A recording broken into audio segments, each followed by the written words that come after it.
Hello everyone. सो आज इस नए लेक्चर में मिल रहे हैं नए टॉपिक के साथ, यानी कि हम डील करने वाले हैं post fertilization events in case of flowering plants, यानी कि एंजियोस्पर्म्स के केस में। अब हम इस सेशन में बात करेंगे एम्ब्रियो फॉर्मेशन की, एम्ब्रियोजेनेसिस की। तो लास्ट लेक्चर में हमने कंप्लीट किया था फर्टिलाइजेशन का कॉन्सेप्ट। हमने देखा किस तरीके से पॉलिनेशन, सेल्फ पॉलिनेशन को प्रिवेंट करने के लिए प्लांट ने कैसे मैकेनिज्म डेवलप किए हैं, आउटब्रीडिंग डिवाइसेस के बारे में बात की थी, आर्टिफिशियल हाइब्रिडाइजेशन के बारे में बात की, बैगिंग और इमैस्कुलेशन क्या होता है, और ultimately we move to the topic that is double fertilization. दो मेल गैमीट्स रीच कर रहे थे ओव्यूल में, एम्ब्रियो सैक में, और अल्टीमेटली एग सेल और सेंट्रल सेल को फर्टिलाइज कर रहे थे। Central cell with two polar nuclei, ठीक है, ट्रिप्लॉइड स्ट्रक्चर बना एंडोस्पर्म, और एग सेल के साथ जो फ्यूजन हुई मेल गैमीट की तो डिप्लॉइड स्ट्रक्चर बना, यानी कि जाइगोट। ठीक है, यही चीजें जो है वो हमें आगे कैरी फॉरवर्ड करनी है। हम यहाँ पे बात करेंगे एम्ब्रियो फॉर्मेशन की, यानी कि एम्ब्रियोजेनेसिस की। एम्ब्रियो यानी कि मल्टी सेल्यूलर डिवाइडिंग स्ट्रक्चर, जो कि डेवलपमेंट ऑफ यंग वंस में हेल्प करता है, मतलब एक स्टेज है पर्टिकुलर मल्टी सेल्यूलर स्टेज। और genesis mean synthesis, development, right. Embryogenesis की बात कर रहे हैं, स्टार्ट करेंगे जाइगोट से, लेकिन एक बार अरेंजमेंट डिस्कस कर लेते हैं। We have this particular structure that is ovule, ठीक है, जिसमें फर्टिलाइजेशन हो चुकी है। और माइक्रोपाइलर एंड में हमारे पास माइक्रोपाइल रहेगा, ओपनिंग रहेगी। अब क्या हुआ है, फर्टिलाइजेशन हो गई है। फर्टिलाइजेशन के दौरान क्या होता है, सबसे पहले जब प्राइमरी एंडोस्पर्म न्यूक्लियस डेवलप होता है और एम्ब्रियो डेवलप होता है, ठीक है। हमारे पास ये दो स्ट्रक्चर जब डेवलप होते हैं तो सबसे पहले प्राइमरी एंडोस्पर्म न्यूक्लियस जो है वो फर्दर एंडोस्पर्म की फॉर्मेशन करेगा, ठीक है। थोड़ा एंडोस्पर्म जब फॉर्म हो जाता है उसके बाद ही जाइगोट अल्टीमेटली डेवलप होना शुरू होगा इनटू एम्ब्रियो। जैसे लास्ट लेक्चर में कहा गया था कि प्लांट जो है पहले इंश्योर करता है कि जाइगोट का खाना बने, उसके बाद अल्टीमेटली वो डिविजन्स करे उसी खाने को यूज करके, है ना। खाने की जो इंश्योरिटी है वो पहले की जाती है, न्यूट्रिशन की इंश्योरिटी पहले की जाती है। तो जाइगोट जो है वो माइक्रोपाइलर एंड पे है, और अल्टीमेटली एंडोस्पर्म जो है वो पूरा एम्ब्रियो सैक को फिल करेगा, और यही स्ट्रक्चर अब सीड बनने वाला है ना, ओव्यूल सीड में डेवलप होता है। This is zygote at micropylar end. अब क्या होगा, जो हमारे पास जाइगोटिक स्ट्रक्चर है ये आ गया जाइगोट, ठीक है, ये जाइगोट है जो माइक्रोपाइलर एंड पे। अब ये जाइगोट जो है वो डिविजन करता है, जैसे ही थोड़ा बहुत एंडोस्पर्म की फॉर्मेशन हो गई, ultimately the zygote gets divided into two particular cell, this and this, ठीक है, ये दो सेल्स हैं, राइट। जिसमें से अब हमारे पास यहाँ पे माइक्रोपाइलर एंड पे जाइगोट है। अब जाइगोट जो है इस तरीके से डिवाइड कर रहा है, एक न्यूक्लियस यहाँ पे होगा, एक यहाँ पे होगा, एक सेल यहाँ पे, एक यहाँ पे। जो माइक्रोपाइलर एंड की तरफ जो सेल होता है वो कहा जाता है बेसल सेल, ठीक है, वो बेसल सेल कहा जाता है, ठीक है। और ये है टर्मिनल सेल,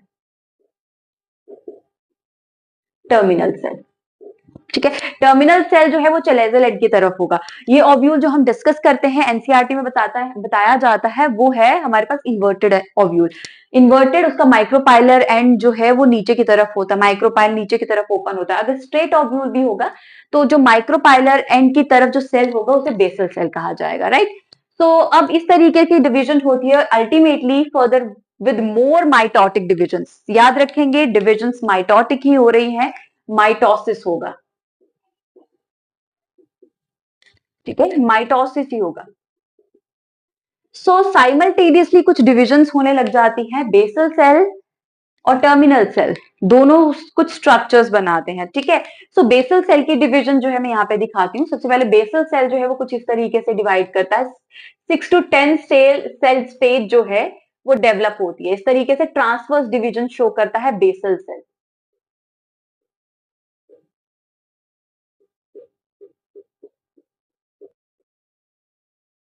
ठीक है। कुछ इस तरीके से हमारे पास 6 to 10 सेल स्टेज जो है वो डेवलप होती है। These cells are suspensor cells, ये सस्पेंसर सेल्स है, और ये डेवलप हो रहे हैं बेसल सेल से। मैंने स्ट्रक्चर थोड़ा सा उल्टा किया, ठीक है। They develop from basal cell, ये बेसल सेल से डेवलप हो गए। एंड ध्यान रखेंगे ये सेल्स जो है वो सिर्फ ट्रांसवर्स डिविजन्स कर रहे हैं, ठीक है, ट्रांसवर्स डिविजन्स हुई है, लॉन्गिट्यूडनल डिविजन्स या वर्टिकल डिविजन्स नहीं हुई है, ठीक है। So this is about the basal cell. अब हम बात करें टर्मिनल सेल की, तो टर्मिनल सेल की डिविजन्स कुछ इस तरीके से होती हैं। सबसे पहले वही 1 to 2 cell stage, ultimately 4 cell stage, ठीक है, इस तरीके से 4 सेल स्टेज आएगी, ठीक है, 2 देन 4 देन 8, इस तरीके से डिविजन्स जो है वो बढ़ती रहती है। तो ये स्ट्रक्चर जो है ये डेवलप हो रहा है, ये अल्टीमेटली एम्ब्रियो बनाएगा, ठीक है, ये डेवलप होगा रूट में, शूट में, फर्दर रूट कुछ और डिविजन्स देखते हैं, राइट। सो अब आ गया ये स्ट्रक्चर, ये स्ट्रक्चर इसी तरीके से रहेगा। सस्पेंसर सेल में लेटर कुछ चेंजेस आती हैं, ठीक है, नॉर्मली ये स्ट्रक्चर इसी तरीके से रहेगा।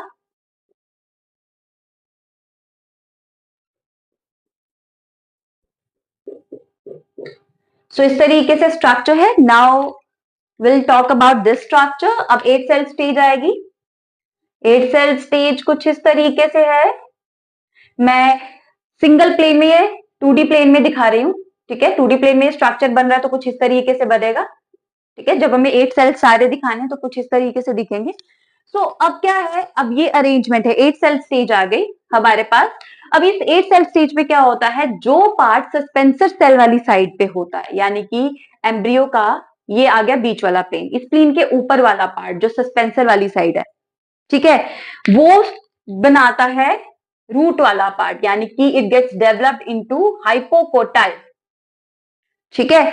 और अपोजिट वाला साइड जो सस्पेंसर के बिल्कुल अपोजिट वाला साइड है, प्लेन के दूसरी वाला साइड, ठीक है, वो डेवलप होता है इनटू एपिकोटाइल, कॉटिलिडन्स, कॉटिलिडन्स इसी से बनते हैं, ठीक है, कॉटिलिडन्स, शूट, शूट अपेक्स, सब इसी पर्टिकुलर पार्ट से बनेगा। अब ये हमारे पास स्ट्रक्चर आ गया, सस्पेंसर सेल थे, अल्टीमेटली आ गया एम्ब्रियो, 8 सेल स्टेज आ गई। और अब ये स्ट्रक्चर फर्दर और डेवलप करेगा, जो एनसीईआरटी में स्ट्रक्चर दिया है अब उसके बारे में बात करते हैं, ठीक है। कुछ इस तरीके से स्ट्रक्चर बताया गया है, ये आ गया सस्पेंसर सेल,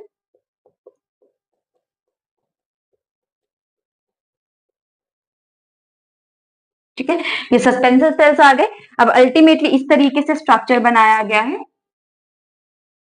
फर्दर और सेल्स डिवाइड करते हैं 8 सेल स्टेज के बाद, ठीक है, हर एक सेल डिवाइड करेगा, लेकिन इस तरीके से डिवाइड करेगा कि आउटर प्लेन में सेल्स जो है वो अरेंज हो जाएंगे, यानी कि सेल्स जब डिवाइड करते हैं, जो सेल्स 8 सेल्स बने थे वो इंडिविजुअली माइटोसिस शो करते हैं, और बाहर एक प्लेन में एक सेल और इनसाइड द प्लेन एक सेल, इस तरीके से अरेंज हो जाता है, सेलुलर अरेंजमेंट, ठीक है। तो ये बाहर वाली लेयर जो है वो एपिडर्मल स्ट्रक्चर को डेवलप करती है, ठीक है।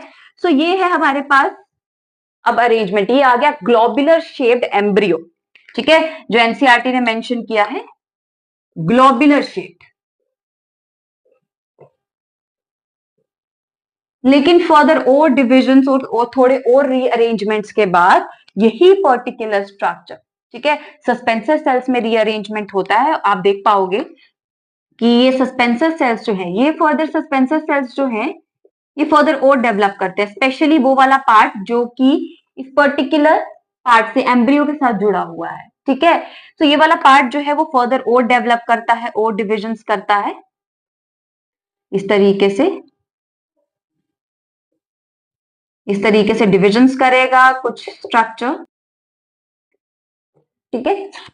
अब अल्टीमेटली इस पार्ट की बात करेंगे जो हमारा मेन फोकस है, ठीक है। सो ग्लोबुलर शेप स्ट्रक्चर जो है वो अल्टीमेटली और रीअरेंज होगा, इस तरीके से हार्ट शेप्ड अरेंजमेंट बना लेगा। ये बाहर वाली लेयर आ गई,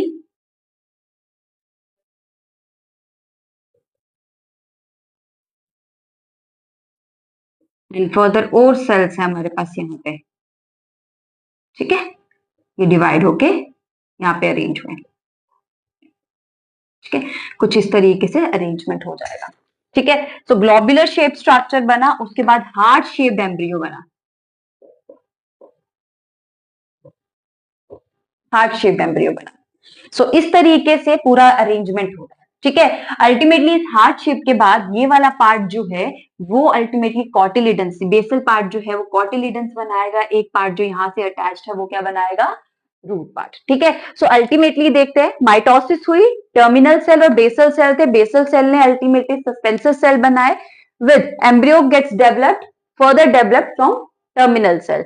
सो अब ये सस्पेंसर सेल्स जो है उसके साथ एम्ब्रियो जुड़ा है, फर्दर डिविजन कर रहा है, 2 to 4, 4 to 8, and ultimately 8 cell 16 में आते हैं जो प्रॉपर ग्लोबुलर शेप अरेंजमेंट ले लेते हैं हमारे पास एक्सटर्नल एरिया में, यानी कि आउटर बॉर्डर में, पेरिफेरल एरिया में बिल्कुल सेल्स अरेंज हो जाते हैं, बीच में मास ऑफ सेल रह जाता है, जो फर्दर अल्टीमेटली और डिविजन और रीअरेंजमेंट के बाद हार्ट शेप स्ट्रक्चर ले लेता है। ठीक है। अभी हार्ट शेप स्ट्रक्चर ले लिया, ठीक है, इस तरीके से डिवीजन हुई कि यहाँ पे इस तरीके से हार्ट शेप अरेंजमेंट आ गया, फाइन, कॉम्प्लेक्स प्रोसेस नहीं है। ठीक है, बट जितना एनसीईआरटी में डिटेल दिया गया है हमें उतना ही डील करना है। फिलहाल हार्ट शेप स्ट्रक्चर है, और अभी हार्ट शेप स्ट्रक्चर डाइकॉट्स में कैसा अरेंजमेंट लेता है उसके बारे में बात करते हैं, क्योंकि आप क्लियरली देख पाओगे यहां से ना, इस तरीके से कॉटिलिडन्स जो है आपको प्रॉपरली विजिबल होंगे। ठीक है, सो बात करते हैं डाइकॉट एम्ब्रियो के स्ट्रक्चर के बारे में। सो this is the structure of a dicot embryo. इसमें इस स्ट्रक्चर में आप देख पाओगे ये वही पार्ट है जहां से कॉटिलिडन्स, हार्ट शेप्ड एम्ब्रियो के बाद अब ये स्ट्रक्चर है जो मैच्योर एम्ब्रियो है, डाइकोट का एम्ब्रियो। ठीक है, और अब इस पर्टिकुलर स्ट्रक्चर में आप क्या देख पाओगे, ये कॉटिलिडन्स और ये आ गया एम्ब्रियोनल एक्सिस। अगर आप एक्चुअल एम्ब्रियो के पार्ट्स सेग्रीगेट करो तो इसमें हमारे पास दो पार्ट्स आते हैं, वो दो पार्ट्स हैं कॉटिलिडन्स इटसेल्फ, और डाइकॉट एम्ब्रियो की बात कर रहे हैं तो दो कॉटिलिडन्स होंगे, और ये आ गया एम्ब्रियोनल एक्सिस। हमने डिफरेंट डिफरेंट स्टेजेस देखी एम्ब्रियो की, इनिशियली जाइगोट से प्रो एम्ब्रियो बना है ना, उसके बाद वही globular shape, then heart shape, और अल्टीमेटली ये है मैच्योर फॉर्म उसकी। अब ये स्ट्रक्चर आप देख रहे हो ये है कॉटिलिडन्स,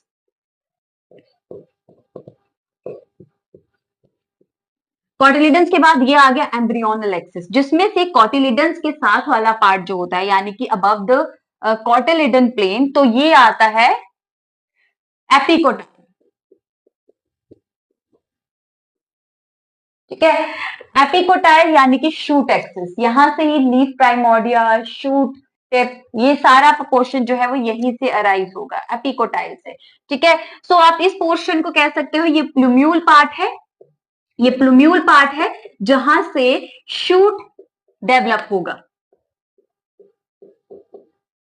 ठीक है, अब ये लोअर पार्ट यानी कि जो कॉटिलिडन के प्लेन से बिलो वाला पार्ट है, this is the hypocotyl part. ये हाइपोकोटाइल पार्ट है, हाइपोकोटाइल रीजन है जिसमें से this part is the radicle. Radicle वो पार्ट होता है जिससे रूट डेवलप होती है। ठीक है, and ultimately this radicle is covered with root cap, ये रूट कैप से कवर्ड होती है जो रूट डेवलप होगी उसकी प्रोटेक्शन के लिए। ठीक है, so this is the particular structure of dicot embryo. तो आपने देखा कॉटिलिडन्स है, कॉटिलिडन के अबव वाला प्लेन एपिकोटाइल, बिलो वाला प्लेन हाइपोकोटाइल कहा जाता है। एपिकोटाइल रीजन प्लूम्यूल को रिप्रेजेंट करता है जिसमें से शूट डेवलप होगी, एंड हाइपोकोटाइल रीजन जो है वो रेडिकल को रिप्रेजेंट करता है जिसमें से रूट डेवलप होगा, और ultimately it remains covered with root cap.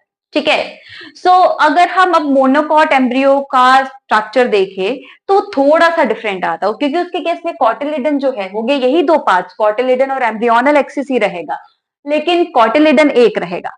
ठीक है, और कॉटिलिडन का नाम भी जो है वो थोड़ा सा डिफरेंट है। तो डिस्कस करते हैं मोनोकॉट एम्ब्रियो के बारे में। So this structure represents the structure of monocot, with this particular part represents scutellum. ये scutellum है, scutellum जो है it's another name for cotyledon of monocot. monocot के cotyledon का दूसरा नाम, तो इसके केस में जो cotyledon होता है वो एक ही होता है जिसको हमने क्या कहा, scutellum। ठीक है, अब ये है एम्ब्रियोनल एक्सिस जिसमें से ये पार्ट रिप्रेजेंट करता है शूट एपेक्स को, ये शूट में डेवलप होगा। ठीक है, एंड शूट अपेक्स जो है it remains covered with a sheath, ठीक है, जिसे क्या कहा जाता है, coleoptile, coleoptile. And ultimately this part is root apex, ये रूट अपेक्स है which remains covered by coleorrhiza, an undifferentiated sheath, ठीक है। एक ये हैंगिंग सा पार्ट है जिसे एनसीईआरटी ने एपिब्लास्ट की तरह लेबल किया है। Epiblast is actually a rudimentary cotyledon जो डेवलप नहीं होता है मोनोकॉट के केस में, सो उसे ही रिप्रेजेंट करने के लिए यहाँ पे स्ट्रक्चर बनाया गया, ये हैंगिंग सा स्ट्रक्चर जो आपको दिख रहा है, ठीक है, रुडिमेंट्री सा, दिस इज एपिब्लास्ट। रेस्ट सारा सेम है, बस कोलियोप्टाइल, कोलियोराइजा ये स्ट्रक्चर्स जो है आपको डाइकॉट में देखने को नहीं मिलेंगे, ठीक है।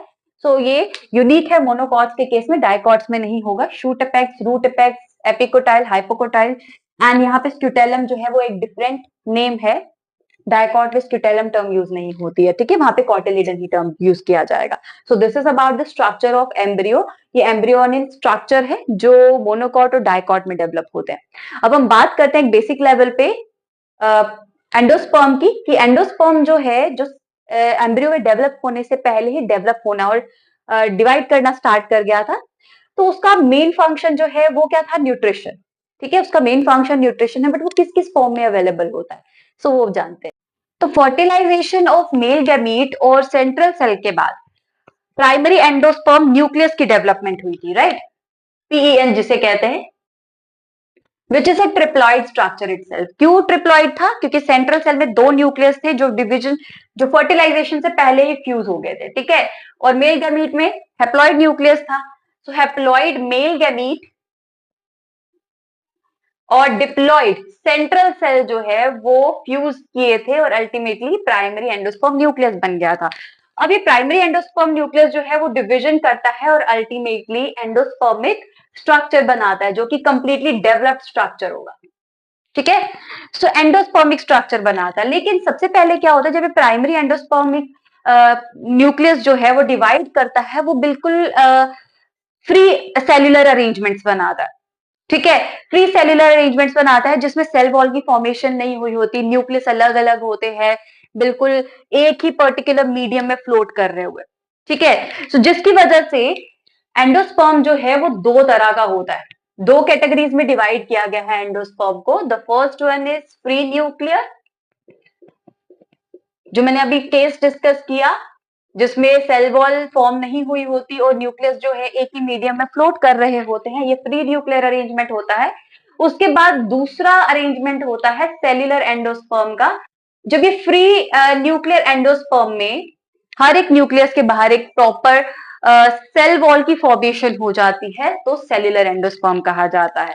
सो फ्री न्यूक्लियर एंडोस्पर्म जो है वो इनिशियली फॉर्म होता है, it forms initially during division, ठीक है, and without any cell wall, without cell wall होता है। और यही आप देख पाते हो कोकोनट वाटर में, coconut water is the example of the same.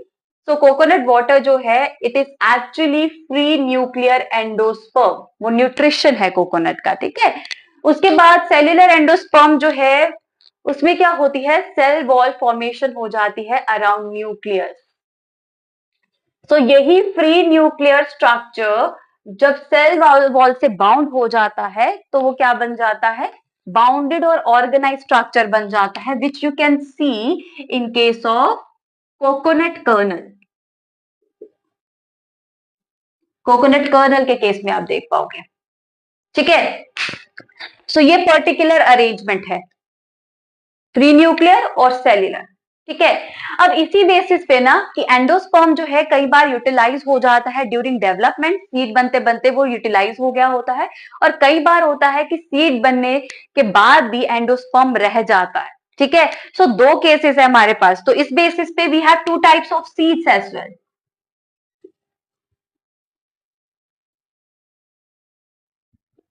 ठीक है। So endospermic and non endospermic.